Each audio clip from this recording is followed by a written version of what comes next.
ये हाल इस मुल्क के सबसे बड़े सूबे पंजाब का है। बलूचिस्तान को तो वैसे ही हमने एक इदारे को लीज पे दिया हुआ है कि यहाँ पे टारगेट प्रैक्टिसिंग करें, जंग की नेट प्रैक्टिस करें, हुकूमत करने की नेट प्रैक्टिस करें, जो जी में आए वो करें। और सिंध वो भी एक ऐसे खानदान के हवाले किया हुआ है जिसके अफराद मर के भी नहीं मर रहे, ना उस खानदान ने मरना है और ना उस अवाम की जान छूटनी है। अस्सलाम वालेकुम व्यूअर्स, मैं हूं ज़हीर अहमद गोंदल और आप मुझे देख रहे हैं मेरे YouTube चैनल और Facebook पेज पे। आज की वीडियो इस धरती के सौतेले बेटों के नाम। वीडियो पूरी देखना, आपको इस जुमले की समझ आ जाएगी। नाजरीन, 14 अगस्त 2022 का दिन, जिस दिन हम मना रहे थे अपना 75वां यौम आज़ादी, जिस दिन इस्लामी जमहूरिया पाकिस्तान का वजीर आज़म अपनी पूरी बाइज्जत काबीना के हमरा कन्वेंशन सेंटर में बैठ के मुजरे देख रहा था, जिस दिन तकरीबन पूरे पाकिस्तान की नौजवान नस्ल अपने मोटरसाइकिल की बांसुरियां निकाल के सड़कों पे आवारा गर्दी में महव थी, जिस दिन तकरीबन पूरे पाकिस्तान के बच्चे बाजों की पां से आसमान को सर पे उठाए हुए, ठीक उसी दिन इस धरती के, इस मुल्क के चंद सौतेले इलाके, जिनको इस मुल्क की अशराफिया ने अपने ज़ाती मकासद के अलावा कभी ऑन नहीं किया, अपनी चीखों पुकार और आहो बका से आसमान को सर पे उठाए हुए थे। ठीक उसी दिन इस धरती का एक बदनसीब बेटा, बल्कि अगर इसी धरती का सौतेला बेटा कहूं तो ज्यादा मुनासिब होगा, वो सौतेला बेटा अपने सगे बच्चों को सैलाबी रेले से बचाने की खातिर कुदरत से भिड़ जाता है। उस अजीम वालिद और इस मुल्क के शायद आधे शहरी का नाम मीर खान बंगानी है और बुजदार कबीले से उसका ताल्लुक है। जी हाँ, वही बुजदार कबीला जिसका एक तोहफा इस मुल्क के सबसे बड़े सूबे का तकरीबन 4 साल तक चीफ मिनिस्टर भी रहा है। ठीक उसी लम्हे जब इस मुल्क के ऐवानों में डांस की महफिलें चल रही थी, कोहे सुलेमान के इलाके में एक वालिद अपनी औलाद को बचाने की खातिर कुदरत के थपेड़ों के साथ डट जाता है और 175 किलोमीटर तक अपनी और अपने बच्चों की जान बचाने की खातिर सैलाब के पानी से लड़ते लड़ते बिल आखिर अपनी जान की बाजी हार जाता है, जिसकी लाश भी पूरे 6 दिन बाद गर्दन तक मट्टी में धंसी हुई बरामद होती है। और उसकी लाश भी चीख चीख कर यही कह रही थी कि मैंने अपनी आखिरी सांस तक कोशिश की अपनी औलाद को बचाने के लिए, लेकिन हमारी धरती, जो हमारी माँ है, शायद सौतेली माँ, इसके सिस्टम और इसकी मशीनरी ने तो अपनी पहली सांस तक भी कोशिश नहीं की हमें बचाने की। जब इसी मुल्क के कुछ बच्चे हमारी कौमी असम्बली के अंदर तकरीरें फरमा रहे थे और मुस्तकबिल के वज़रा बनने के ख्वाब देख रहे थे, तो ठीक उसी लम्हे इसी मुल्क के कुछ बच्चे मनो मट्टी तले दब के अपनी जानें गंवा रहे थे। यह है वो तहसील तौसा शरीफ जिसके 2001 से लेकर 2008 तक हमारे गुज़श्ता चीफ मिनिस्टर साहब तहसील नाज़म रह चुके हैं और अभी वही नाज़म साहब 4 साल के लिए सबसे बड़े सूबे के चीफ मिनिस्टर भी रह चुके हैं। लेकिन आज इस तहसील की हालत आपके सामने है और इस तहसील के बासियों का कोई पुरसाने हाल नहीं है। 14 अगस्त से लेके आज तक ये तहसील और इसके बासी पानी में डूबे हुए हैं और उनकी मदद को सिर्फ और सिर्फ अल खिदमत फाउंडेशन और रेस्क्यू 1122 के चंद लोग और चंद कश्तियां पहुंच पाई हैं। इस मुल्क का तमाम मीडिया, हत्ता कि सोशल मीडिया भी एक शख्स की सर्कस में लगा हुआ है। हर रोज ट्विटर पे भी एक ही ट्रेंड चल रहा होता है और जहाँ पे इतने मासूमों की जानें जा रही हैं उनकी कोई खबर ही नहीं है। किसी हुकूमती ओहदेदार, किसी अपोजिशन के नुमाइंदे, किसी मीडिया के ओहदेदार, हत्ता कि उस इलाके से ताल्लुक रखने वाले बड़े बड़े यूट्यूबर्स और एंकर पर्सनस भी खामोश दिखाई देते हैं, या शायद वो वसेब से निकलते वक्त अपनी गैरत उसी वक्त ही दरिया सिंध में बहा आए थे कि चलो हम तो इस्लामाबाद और लाहौर में सेटल होने जा रहे हैं तो वसेब जाए भाड़ में। क्योंकि अभी तक मैंने किसी भी बड़े यूट्यूबर या किसी भी बड़े एंकर का कोई प्रोग्राम या कोई वीलॉग नहीं देखा जो सैलाब की तबाहकारियां और हुकूमत की बेहिसी पे किया गया हो। हालांकि रऊफ कलासरा भी सराइकी है, सिद्दीक जान भी मियाँ वाली से ताल्लुक़ रखता है और भी बहुत सारे मीडिया पर्सन का ताल्लुक वहाँ से है, लेकिन हर कोई शहबाज गिल और चटपटे टॉपिक्स के पीछे पड़ा हुआ है। अभी तक 600 अमवात हो चुकी हैं। सिर्फ तहसील तौसा की 300 से ज़ायद बस्तियां इस सैलाब की जिद में आ चुकी हैं और कुछ बस्तियां तो ऐसी हैं जिनमें 1500 घर थे जो सब के सब सफ़ाए हस्ती से मिट चुके हैं।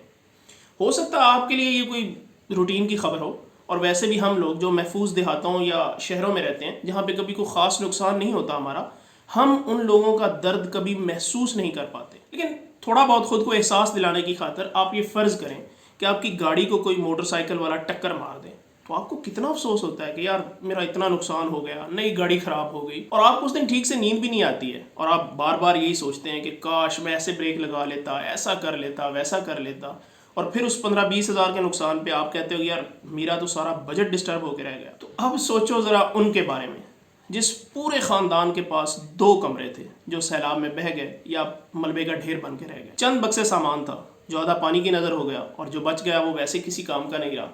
चंद जानवर थे जिसके दूध से उस ख़ानदान के बच्चों का गुजारा होता था, वो भी सैलाब बहा के ले गया।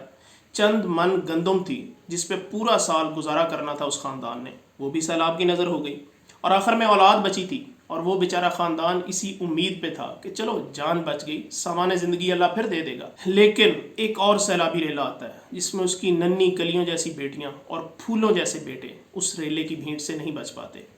और उन फूलों की लाशें भी सैकड़ों किलोमीटर दूर से बरामद हो रही हैं, और वो भी मनो मट्टी के नीचे दबी हुई। और कुछ बदनसीबों को तो अपने प्यारों की लाशें भी नसीब नहीं होती हैं। आप सोचो कि आपके फूल जैसे बेटे की लाश पानी की नज़र हो जाए और आपको ये भी पता हो कि सैलाबी पानी में मौजूद मिट्टी के नीचे दब जाएगी, तो सैलाब के बाद आप बाकी की सारी ज़िंदगी कैसे उन्हीं खेतों में हल चला पाओगे कि क्या पता आपके फूल की लाश किस खेत में दब के रह गई थी। जिनकी जानें बच गईं तो सारी ज़िंदगी की जमा पूंजी मिट्टी का ढेर हो गई। वाहिद ज़रिया माश जानवर थे, वो भी कुछ भूख से मर गए, कुछ डूब के मर गए और बाकी सैलाब में बह के निचले इलाकों में पहुंच गए। फसलें तबाह हो गई, सब्जियां तबाह हो गई, और तो और उनके प्यारे जो कब्रों में दफन थे वो भी सैलाब की तबाहकारियों से ना बच पाए, और जो भी सैलाब की नज़र हो गए उनको दफनाना मुश्किल हो गया। दफनाने के बाद इस सोच में पड़ गए कि मरने वाले का अफसोस करना है या जिंदों की जिंदगियां बचानी है। अफसोस तो इस बात का है कि वोट उनका भी एक ही है और वोट शहबाज गिल का भी एक ही है, फिर पता नहीं इतना फ़र्क क्यों। हमारे इक़्तिदार के ऐवानों में कुर्सी के लिए छीना झपटियाँ चल रही हैं। हमारी आवाम जिसको सो कॉल्ड शऊर आ गया था, शायद उसको भी इतना ही शऊर आया कि सड़कों पे एहतजाज कैसे करना है और ट्विटर पे अपने मनपसंद के मुद्दे को टॉप ट्रेंड कैसे बनाना है। हमारा मीडिया जो बज़ाहिर तो बहुत आज़ाद बल्कि बेलगाम हो चुका है, लेकिन उसको ऐसे मुद्दों में कोई ख़ास दिलचस्पी नहीं है। हमारे उलमा मजहब के नाम पे अपनी अपनी फ्रेंचाइजेज़ और सियासी पार्टियों को ग्रो करने में लगे हुए हैं। कुछ तुर्की में सैर सपाटों में महव हैं और कुछ अपनी नई फार्चूनर के मज़े ले रहे हैं। हमारे इदारे अपने अपने हिस्से की बोटी नोचने में लगे हुए हैं। वो इदारा जो ऐसी सूरत हाल से निपटने के लिए बनाया गया था, NDMA, जिसका सालाना बजट 1.5 अरब रुपए है, उनकी वेबसाइट का हाल ये है कि मैंने खुद सैलाब की सूरत हाल जानने के लिए जैसे ही फ्लड अलर्ट्स को खोलने की कोशिश की तो गवर्नमेंट के दफातर में बैठे अफसरान की तरह वेबसाइट भी आगे से मुंह चिढ़ाने लगी, जबकि बाकी जलजला और मौसम की सूरत हाल तो ठीक बता रही थी। वज़ीर आज़म साहब ने सैलाब से मुतासरा हर ख़ानदान के लिए 25,000 रुपये का ऐलान किया है।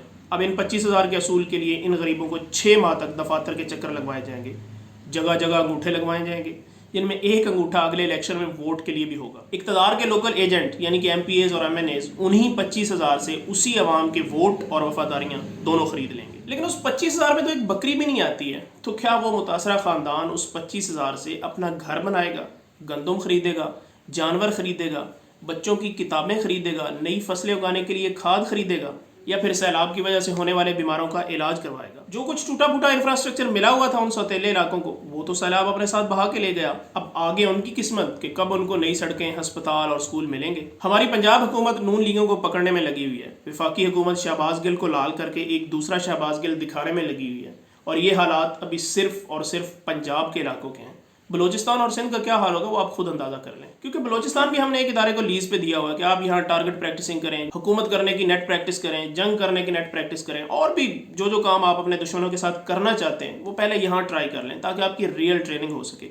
और सिंध भी एक ख़ानदान को दिया हुआ है जिसके अफराद मर के भी नहीं मर रहे, ना उस ख़ानदान ने मरना है और ना उस आवाम की जान छूटनी है। गुजारिश है पंजाब की आवाम से, पंजाब की हुकूमत से और वसेब से ताल्लुक़ रखने वाले तमाम लोगों से जो बड़े बड़े शहरों में सेटल्ड हैं कि आवाज़ उठाएं अपने लोगों के लिए। बेशक आप वहाँ नहीं रहते, लेकिन आपके बाप दादा की कब्रें तो वहीं हैं।